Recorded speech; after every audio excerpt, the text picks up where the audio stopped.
Tunataka kila mmoja apate kuwajibika wakati kama huu. Na mtazamaji, huku shule zikifunguliwa hii leo kwa muhula wa pili, wasiwasi umeongezeka miongoni mwa wazazi wa shule ya msingi ya Chepyuk katika eneo la Mlima Elgon kufuatia kuporomoka kwa darasa baada ya mvua kubwa kunyesha. Wazazi hao wanahoji ubora wa miundombinu ya shule hiyo, wakibainisha kuwa darasa liliathiriwa likijengwa takriban miaka 2 iliyopita. Alinazwa maswali kuhusu viwango vya ujenzi. Aidha, wazazi wamekosoa viwango vya ujenzi wa majengo ya shule na kuitaka mamlaka ya kitaifa ya ujenzi kuingilia kati haraka kwa kufanya tathmini ya kina ya kimuundo.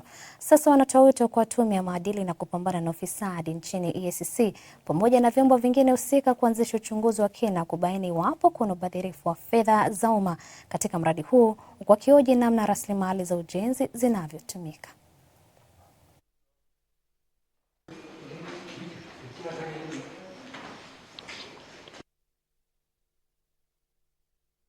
Madarasa vile ilijengwa tulilalamika mapema kwa sababu tulikuja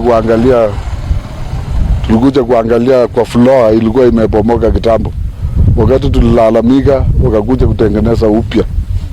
Floor tengeneza upya ndio sasa tukapeleka report hiyo, watu wakaenda kurudi. Mpaka sasa hivi vile mnaona hivi hatuna imani na hii jengo vile ilijengwa kwa sababu imeanza kubomoka mapema na iko mwaka 2 kuandiwa over community. Tunaona hii yote imecollapse. Hata before tulikuwa tumesema ya kwamba wakati walikuwa wanakoroka mambo ya rationing, hiyo yote mambo ya floor ilikuwa imetoka, na baada hapa wakaenda sasa kurekebisha baada sisi kulalamika. Sasa hii ni mara ya ngapi? Hii ni mara ya 3 tukikuja kulalamika mahali hapa. Maneno ya ujenzi wakuja wakakue ili jengo vizuri, kama inafaa wanafunzi wasomee wathibitishe. Na pia tungeomba ofisi ya mbunge kwa vile ndio huwa anafanya kazi ya ukaguzi, kufanya oversight. Tunaomba akuje afanye akakue na atembee na maafisa wale wanahusika.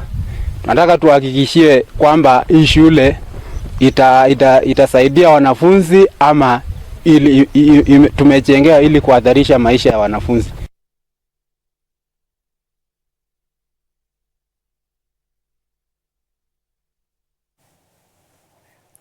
Na mwanafunzi wa chuo kikuu